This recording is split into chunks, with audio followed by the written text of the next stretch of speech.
So before we begin, some introductions are in order. So my name is Cristi Chapman, and I serve as the Canon to the Ordinary in the Diocese of Olympia. In Episcopal speak, this means that I serve as the assistant to the bishop. I bring greetings to you from Bishop LaBelle and from the entire staff at Diocesan House. Thank you to Sabeth and to all of you for your amazing hospitality this morning on the third Sunday of Ordinary Time and on this Pride Sunday.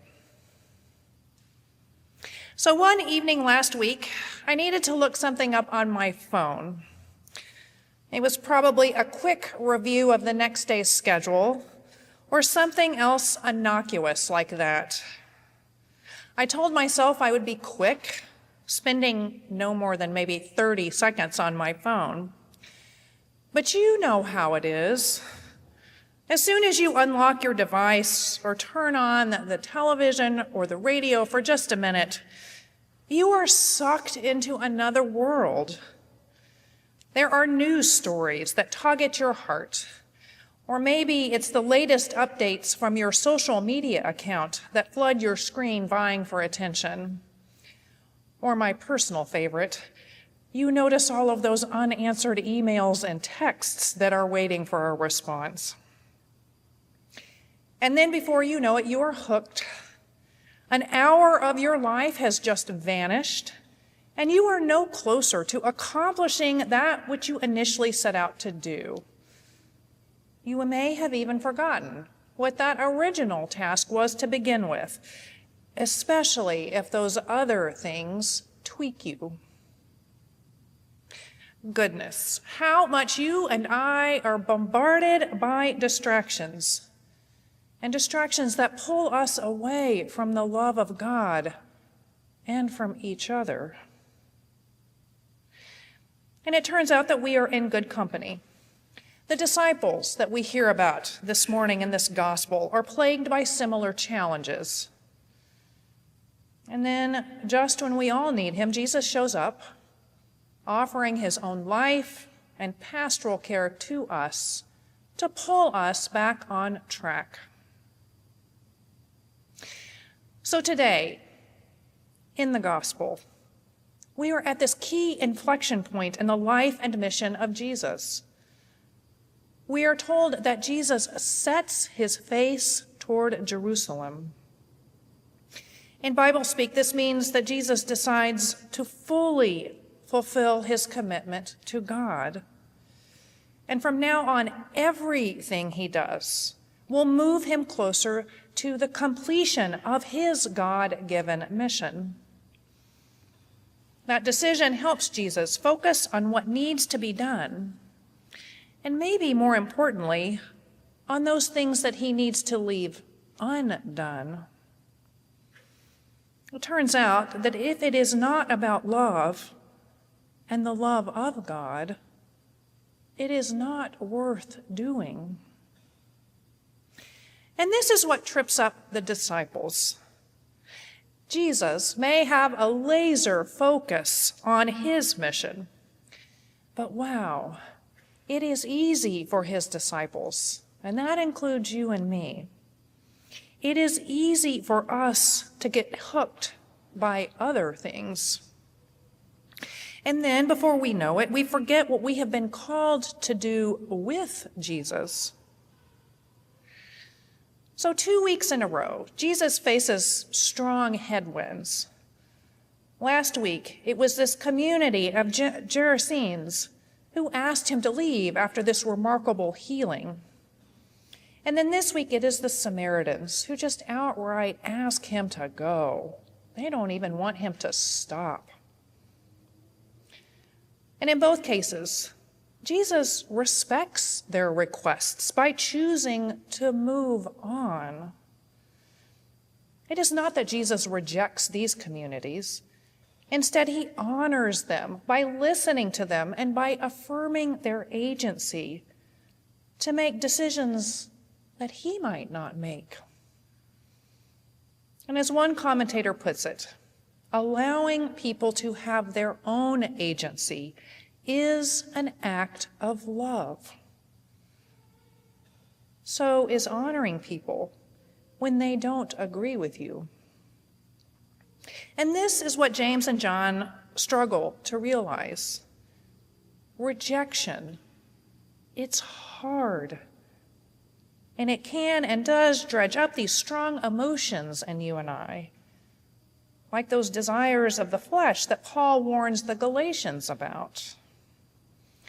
But if James and John and you and I succumb to these same desires, we lose our way.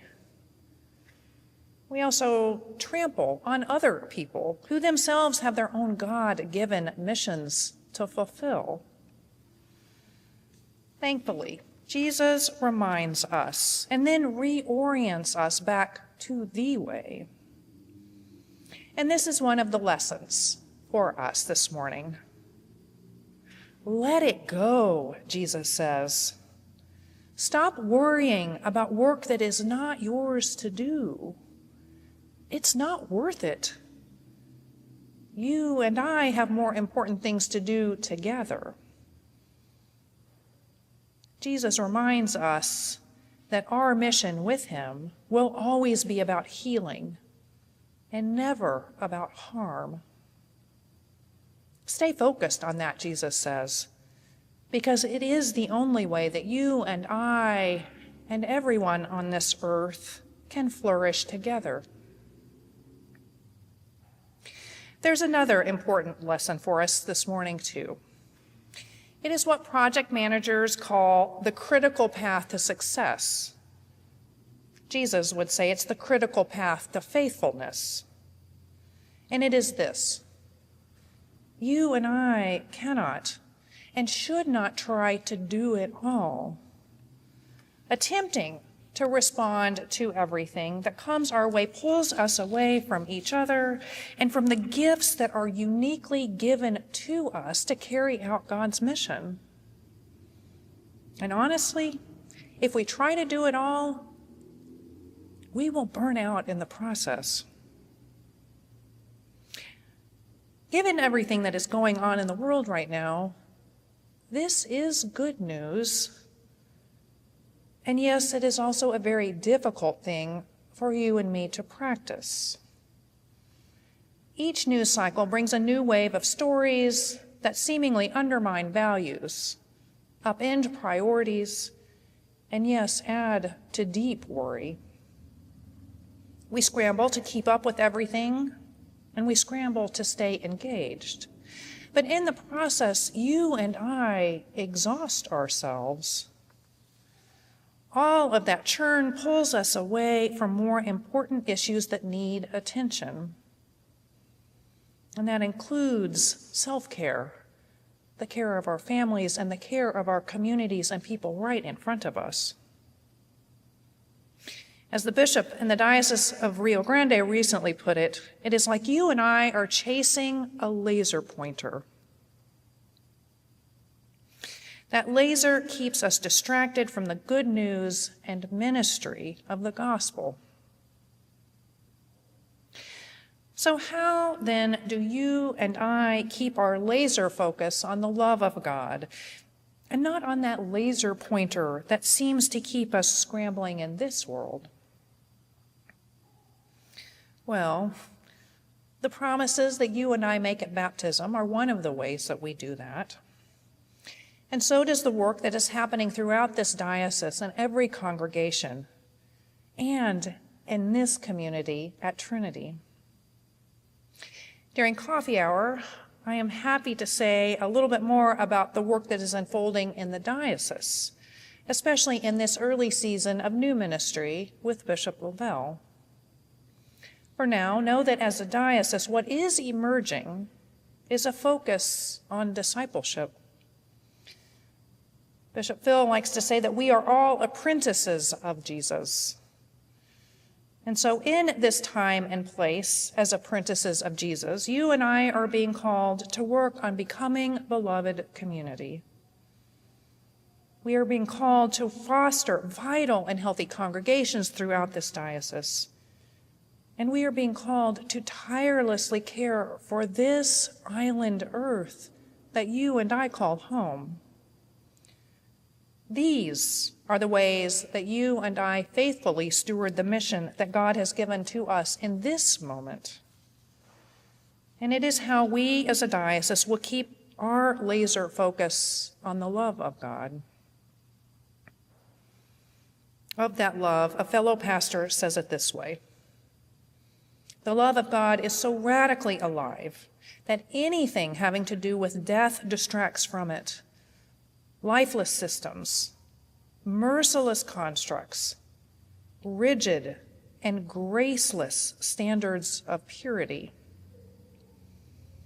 The love that flows through God is scandalously redemptive and unmanageably full of grace. Jesus gave himself and his life for that kind of scandalously redemptive love, for the kind of love that is unmanageably full of grace. That was his God-given mission, and it is ours as well. So, like Jesus, you and I are at an inflection point. We have to choose whether we will set our faces toward Jerusalem as well. And then when we do, we have to decide how we will offer ourselves fully to the love of God that is being revealed in Jesus. The decisions that we make will help us focus on what needs to be done, and of equal importance, on those things that we need to leave undone. As you discern, remember that as a starting point, if it is not about the love of God, it's probably not worth doing. So keep that in mind and in your heart, because that is how you and I together will keep a laser focus on the love of God. Amen.